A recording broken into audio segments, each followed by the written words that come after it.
कांद्यावरील निर्यात बंदी सरकारने हटवली आहे। निवडणुकीच्या तोंडावर केंद्र सरकारचा हा मोठा निर्णय। बंदी हटवली मात्र निर्यात शुल्क कायम आहे। 40% निर्यात शुल्क लावून कांदा निर्यातीला परवानगी देण्यात आली आहे। आता सगळ्याच देशांमध्ये कांदा निर्यात करता येणार आहे। निर्यात शुल्कामुळे शेतकऱ्यांमध्ये संतापाचं वातावरण पाहायला मिळतंय।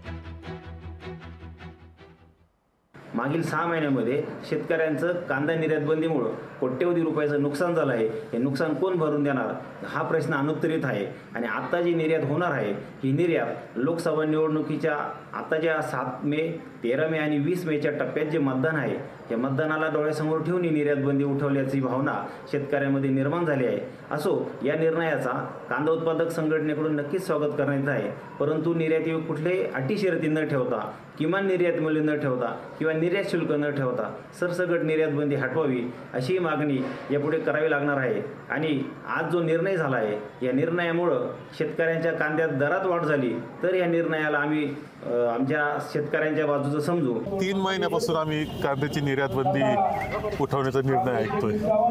बऱ्याच वेळा साखर वाटप झालं, सत्कार झाले, इथल्या खासदारांनी सुद्धा सत्कार घेतले का त्याला 3 महिन्यापूर्वी। नंतर कळालं की गुजरातचे फक्त निर्यात करणार आहे काही टन कांदा, तो पांढरा कांदा ठराविक व्यापारी। महाराष्ट्राचं फक्त जाहीर होते 8-10 दिवसापासून जाहीर केल्याचं काम चाललंय। मला हे समजत नाही की कांद्याची निर्यात बंदी उठवण्याला 3 महिने कशा करता लागतात। शेतकऱ्याला मातीत घातलं, त्याचं प्रचंड नुकसान केलेलं आहे। आता निर्यात बंदी उठून काही उपयोग नाही, बैल गेला आणि झोपा केला। आता निर्यात बंदी उठून काही उपयोग नाही अशी प्रतिक्रिया बाळासाहेब थोरात यांनी यावर आता दिलेली आहे। कांद्यावरील निर्यात बंदी सरकारने आता उठवली आहे, पण निर्यात शुल्क कायम ठेवल्यानं आता मात्र यावर संमिश्र प्रतिक्रिया उमटताना दिसतायत।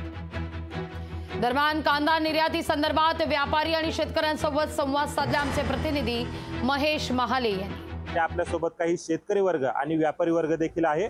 आपण त्यांच्याशी बातचीत करून नेमका कांद्याच्या बाबत काही संभ्रम आहे का, निर्यात बंदी जरी खुली केलेली असली तरी निर्यात शुल्काचं काय, या सगळ्या प्रश्नांसंदर्भात आपण बोलणार आहोत। आपल्या सोबत व्यापारी आहे। कांद्याचे निर्यात बंदी उठवलेली आहे, संपूर्ण जगामध्ये आता कांदा एक्सपोर्ट करता येणार आहे। नेमकं व्यापारी वर्गामध्ये याचं कशा पद्धतीने वर्गीकरण केलं जात आहे किंवा काही संभ्रम आहे? गेल्या 2-3 दिवसापूर्वी जे बाजार समितीमध्ये जे कांद्याचे भाव होते आणि आजचे बाजार भाव या निर्णयाच्या नुसते नोटिफिकेशन व्यापाऱ्यापर्यंत पोहोचलं तरी आज किमान 200 ते 300 रुपये बाजार भाव वाढून गेलेले आहे प्रत्येक बाजार समितीमध्ये। आणि देशावर जो माल पोहोचत होता तो आणि देशावर येणारा लोकल माल यामुळे ही जी बाजार म्हणजे मंदी होत होती त्याचं कारण असं आहे का एक्सपोर्टला जो माल जाणार आहे याचा निश्चितच परिणाम असा आहे का या शेतकऱ्याला याचा मोठ्या प्रमाणामध्ये फायदा होऊ शकतो। आम्हाला तर आनंद वाटतो हा निर्यात उठवल्याबद्दल।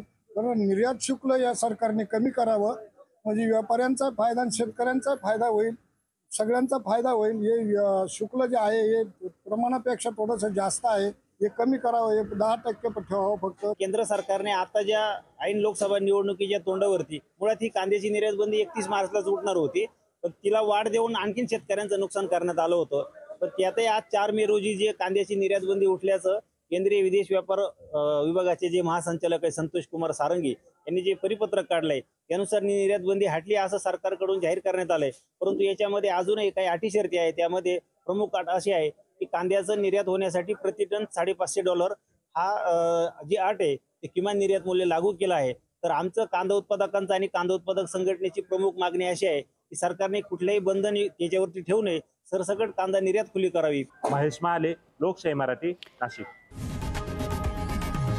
लोकशाही मराठी ऐका, पहा, जागरूक रहा।